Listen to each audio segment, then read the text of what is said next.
Okay, let's jump straight into this explainer. Today, we're unpacking a really fascinating modern corporate fable from CYZ Technologies. It's a story that completely takes a sledgehammer to the myth that being busy is the exact same thing as being impactful. If you're someone who is working incredibly hard to make your mark right now, I think this is really going to resonate with you. But before we officially meet our main character, let's ask a question that honestly haunts pretty much every ambitious employee trying to climb that corporate ladder. Does saying yes to everything actually guarantee success? We are so often conditioned to believe that being the ultimate team player means taking on literally every single task thrown our way. But as we're about to see in our source material today, this exact habit might actually be the very thing capping your true potential.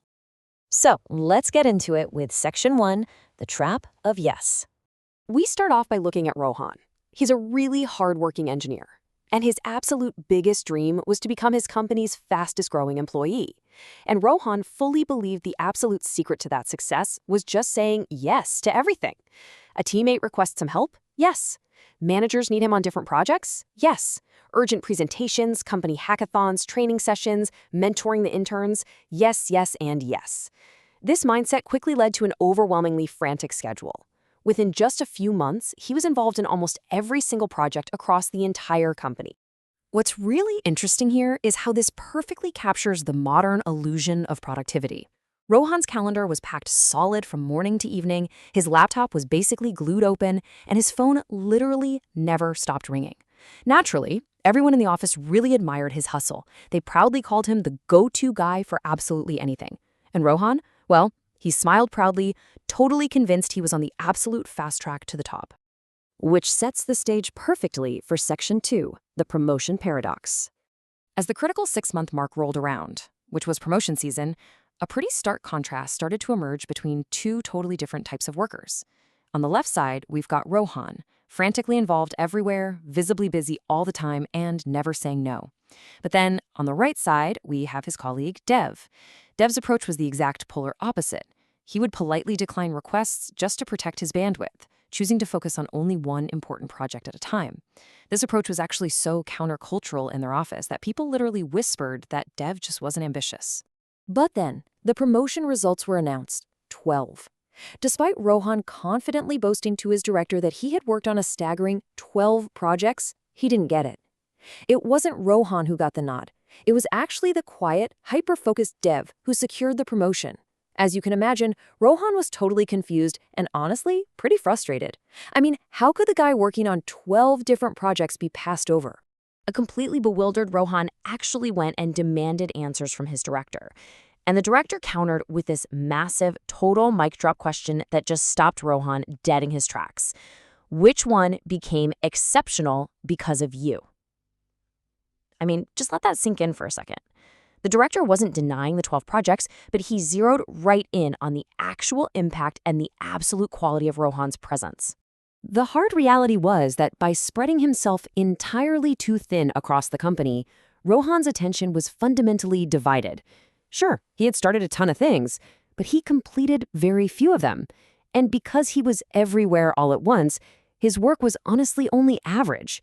He practically guaranteed that none of his output could ever rise above that basic baseline, simply because he didn't have the focused bandwidth to make any of it exceptional. All right, let's move on to Section 3, the garden lesson.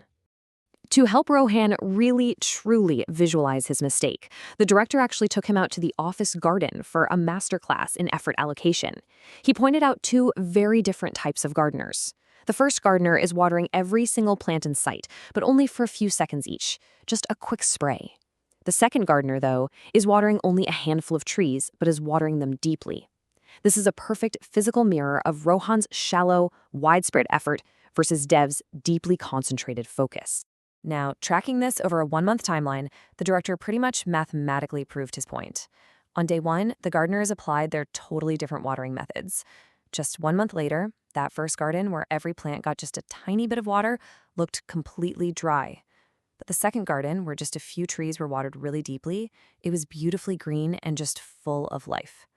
The director explained that success works the exact same way.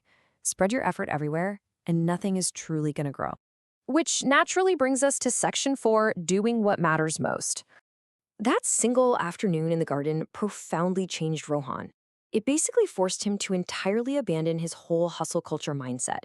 He completely overhauled his workflow by following three very specific steps. First, he stopped chasing every single opportunity.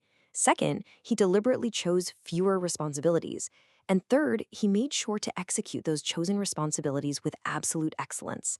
He basically traded the mere appearance of being busy for the actual execution of greatness. And because of this massive behavioral shift, his reputation in the office completely transformed. He was no longer known as just the busiest employee. Instead, he became known as the most dependable employee. His peers slowly stopped associating him with that frantic, chaotic energy and instead started relying on his deep, focused reliability. It was a total game changer. So, looking back at his overall timeline, we really get to see the full picture of his growth. At the 6-month mark, he was denied that promotion despite juggling 12 projects. Then came the turning point, the garden lesson that fundamentally shifted his mindset.